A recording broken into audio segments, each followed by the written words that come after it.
होगा। विमला ने गर्व से सिर हिलाया और तभी आसमान में रंग बिरंगे जादुई सितारे चमकने लगे। परीलोक को उसकी सच्ची महारानी मिल चुकी थी। असली शक्ति सिर्फ बाहरी रूप में नहीं होती, बल्कि आत्मविश्वास और सोच में होती है। जीवन में संतुलन होना बहुत जरूरी है, न बहुत ज्यादा रोशनी, न बहुत ज्यादा अंधेरा। आत्मस्वीकृति सबसे बड़ा जादू है। जब आप खुद को पहचान लेते हैं तो कोई भी बाधा आपको नहीं रोक सकती। विमला अब परीलोक की सबसे शक्तिशाली महारानी बन चुकी थी और उसने अपने श्राप को अपनी ताकत बना लिया था। जब विमला ने परीलोक का राज सिंहासन संभाला तो सब कुछ पहले से ज्यादा चमकदार और सुंदर लग रहा था।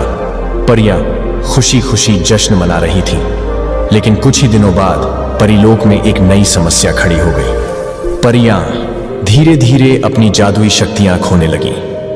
पहले तो किसी ने इस पर ध्यान नहीं दिया, लेकिन फिर एक दिन मुख्य रक्षिका परी ने विमला के सामने आकर कहा, महारानी, हमें बड़ी समस्या का सामना करना पड़ रहा है।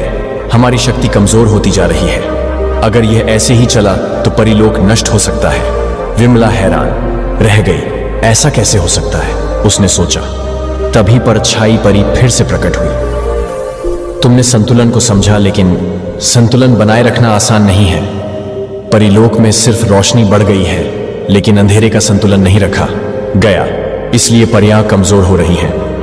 अब विमला को एक और मुश्किल चुनौती का सामना करना था। संतुलन कैसे बनाया जाए? विमला सोच में पड़ गई। अगर अंधेरे को फिर से परीलोक में लाने की कोशिश करूं तो क्या वह नुकसान नहीं करेगा? परछाई परी ने कहा, यह इस पर निर्भर करता है कि तुम अंधेरे का उपयोग कैसे करती हो। अंधेरा सिर्फ नकारात्मकता नहीं होता, यह छाया, विश्राम और धैर्य का प्रतीक भी है।